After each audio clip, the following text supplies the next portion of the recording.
Hello, I'm Brian Whaley. I serve as CEO for the Iowa Cattlemen's Association, your association, a grassroots association working on behalf of you. And at this time, I want to provide you an update of all of the things that your association has been doing over the past several weeks with the many different announcements and things that have occurred within our industry. But we have had some impactful things that have occurred to our industry here in the state. And I want to focus on a few of them just so you as members know how we are working for you and where your membership dollars are going on a daily basis. Obviously, we had the Iowa State Fair just recently concluded, and that is an opportunity for us to engage with political figures, government officials, legislators, congressional delegates, cabinet level administration at the federal side, as well as all of our producers across the state and consumers. We had many conversations with consumers around this topic of beef right now, just because of what they had been hearing in the news. But one of the things, the initial thing, and I think the hit that probably hurt some of us the most across the state, but really specifically in our eastern Iowa market, was the announcement that Tyson was going to close the Joslyn plant. Obviously, that caught some of us off guard, but that is a huge hit to our Iowa cattle industry. Over 52% of the cattle that were processed in that plant came from Iowa, whether it was a livestock auction barn or whether they were negotiated off of an operation. So we recognize the impact that this has had on our producers. I had heard rumblings or rumors. We immediately put out a statement later that day, letting everybody know where we were at. And so just so you have an idea of some of the things that we did after that announcement. One of the first calls that we made was to our Iowa Secretary of Ag, Mike Naig, and letting him know, obviously, that it was a big blow to all of agriculture right here in this state, so he needed to be aware. We did contact our governor's office as well, and let them know so they could understand the economic impact that this potentially could have and the impact it has on you, our producers within this state. I did reach out to several other individuals within the marketing side and processors as well to connect with them immediately to get their response to see what they might be doing. Obviously, it was very early in the announcement. So they didn't have a lot of information, but we at least made that contact and they were able to follow up with us later on. We continued to reach out to our congressional delegation and let them know the impact that this was going to have as well. During the Iowa State Fair, as I mentioned, we had several visits. One of those was Senator Chuck Grassley right after that. And we talked to him specifically about this impact.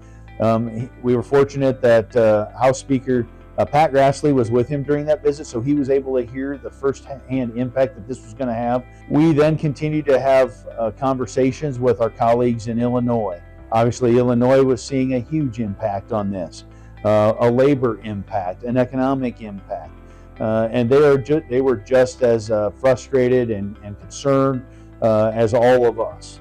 And so we have stayed in contact with them. We issued statements similar to each other. We had similar statements to our congressional delegation.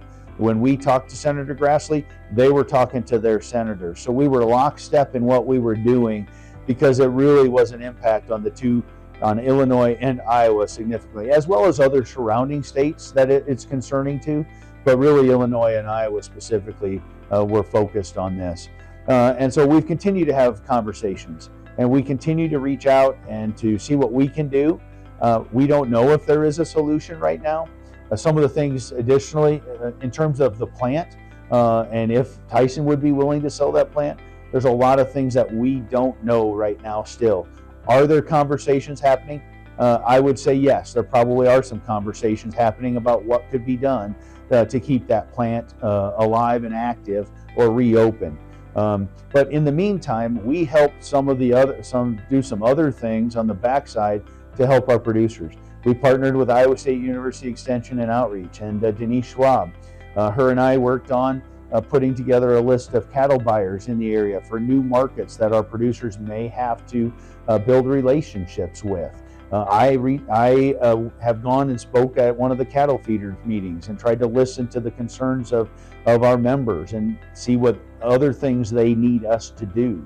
But we continue to have conversations. We continue to monitor the situation and see what we can do to find a solution to help it within our Eastern Iowa market. We recognize that there's been a lot of capital investments over in that side of the state, and that was an emerging market for cattle feeding within our state. And so that is something that we understand, and we are going to continue to work and move forward. Later in the week, we had the announcement by President Trump about he had the intention to import 300,000 metric tons of beef into the United States, with the intent of helping to lower the cost of beef for consumers in the grocery store, and also was going, and in doing so, to make that happen, was going to put it was going to be tariff free, and also would be 25% below the market value. As of today, we still don't know where that beef is going to come from, or if it is even available to come in that quantity into our country. But obviously, as many of you saw with our statement that our President Craig Moss issued right away within several hours after learning of that, there were several things that our association jumped into, starting to focus on. We were very disappointed in that announcement, and I had obviously, again, it happened during the state fair. And so I had the opportunity right away. I actually was the first person to share it with one of our partners, WHO Big Show, Bob Quinn, who we had a breakfast and had the conversation. And I later on that day was able to go on the Big Show and talk about what this potentially could mean for the cattle industry. We then, President Craig Moss did issue that statement. We did it through a press release as well as social media. And why did we want to make that happen? Well, we knew that there was a chance that with a current listening session scheduled to have Secretary Rollins in place, that we would wanted that to be out ahead of time, that in case there was an opportunity for us to engage in that conversation and or have press ask that question, that they would have our statement ahead of that. We continued then to have conversations throughout the day. Again, having a conversation with our Secretary of Ag, Mike Naig, reaching out and having conversations with the governor's office, trying to understand what the motive or the initiative was and what was trying to happen here. And then obviously all of the people and the conversations and things that happened just with confusion and frustration around that announcement. We were able to share some of those concerns that day with several other individuals. We got a hold of our congressional delegation again as a part of that. That evening, I had the opportunity to have a conversation directly with Congressman Zach Nunn, and that was after Secretary Rollins' press conference at the Iowa State Fair. One of the things that I do want to point out is we've had some questions about why we had a board member behind Secretary Rollins during that announcement. Well, prior to that, there was a listening session on her data modernization listening session that occurred, and we were able to have a representative at that meeting. So the intent of that press conference was really supposed to be focused on the data modernization piece, and also the undersecretary having his oath taken. Then obviously when it came time for questions, the first question came up about beef. And so just because we were behind the secretary at that time does not necessarily mean we were in support of what the president was doing with those imports. So I did want to mention that because we have had some calls and questions about that as well. But then Terry Chapman was able to have a conversation with Secretary Nag and Brent Johnson from Farm Bureau, directly with Secretary Rollins, prior to my conversation as well, that I was able to have with Secretary Rollins and Congressman Nunn. And I shared our concerns that we had about this. I shared the concerns about what this was going to do to the markets and the volatility, particularly with the border reopening on that following Monday. We had a cattle on feed report that was probably a little bullish. Placements were down.